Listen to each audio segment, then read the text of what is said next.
Lionel Messi, o melhor do mundo mais uma vez. Flamengo, derrotado na final da Libertadores. Hora de reformulação. E o Palmeiras, o que fazer para chegar forte no Mundial de Clubes em fevereiro? São os temas do nosso papo de hoje, então vamos até o finalzinho do vídeo. Vamos nessa.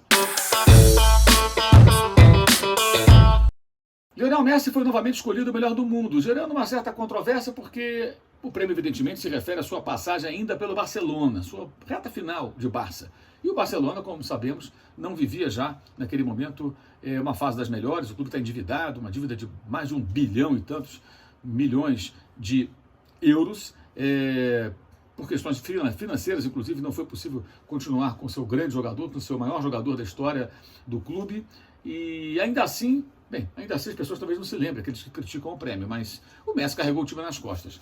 Talvez o questionamento possa ser reflexo do fato de o Barça não ter conquistado títulos importantes nesse período. Então acaba sendo algo desconectado, digamos assim, a premiação está desconectada das glórias obtidas por clubes, mas é um prêmio individual. Eu acho que aí a análise foi mais individual, né? E é um prêmio de um colégio eleitoral, que seja ele qual for, sempre vai gerar controvérsia, vai gerar dúvidas, nem todo mundo vai concordar, é totalmente subjetivo isso. Messi ganhar prêmio de melhor do mundo nunca é errado, nunca é absurdo, nunca é uma coisa sem sentido, porque ele é o melhor jogador do mundo, queiramos ou não, ainda é, e talvez continue sendo por algum tempo.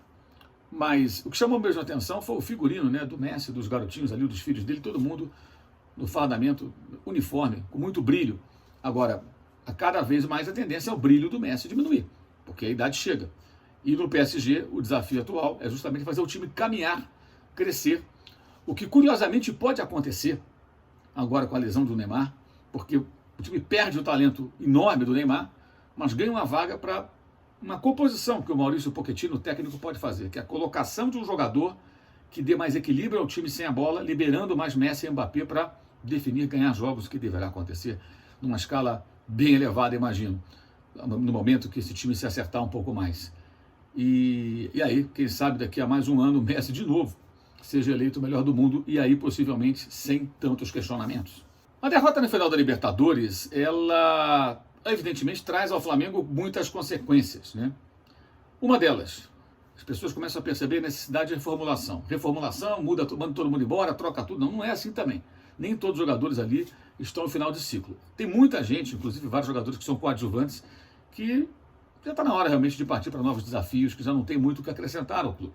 É hora de rejuvenescer o elenco, é hora de buscar novas soluções. Mas tudo isso passa pelo técnico. Não adianta fazer mexidas no elenco sem que o técnico chegue. Como não deveriam ter renovado os contratos dos jogadores de 1985, né, como são chamados, Diego Ribas, Diego Alves e Felipe Luiz, sem o planejamento definido para o ano que vem. Fizeram algo precipitado. Nada contra os três, são ótimos jogadores, mas são veteranos. Será que valeria a pena o Flamengo ficar com os três para o ano que vem?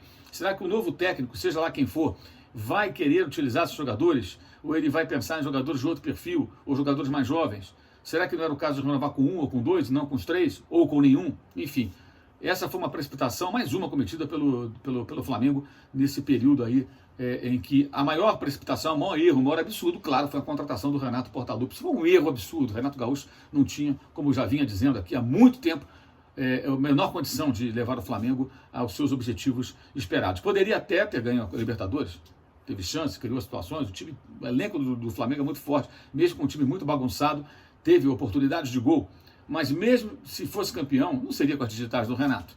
O título do Palmeiras teve as digitais do Abel Ferreira, ele montou uma estratégia, ele superou um adversário tecnicamente superior, isso é inegável, mas o do Flamengo, se acontecesse, seria pela sorte, pelo talento, pela capacidade individual dos jogadores, porque o time não tinha nada de trabalho técnico. O que havia no começo, e ele surfou nessa onda, né, que era a herança do trabalho dos técnicos anteriores, aquilo foi desaparecendo no momento que apareceram desfalques, chegaram novos jogadores, colocá-los no time, fazê-los com que a máquina funcionasse. Aí o Renato mostrou a sua incapacidade, porque o futebol hoje não é mais um jogo intuitivo apenas, como nos tempos em que ele jogou e virou treinador, onde a intuição, onde o vamos lá, o motivacional falava mais alto. Hoje o jogo é tático, técnico, científico, de estudo.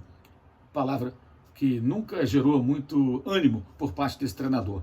É a hora do Flamengo buscar alguém com perfil radicalmente oposto e com experiência.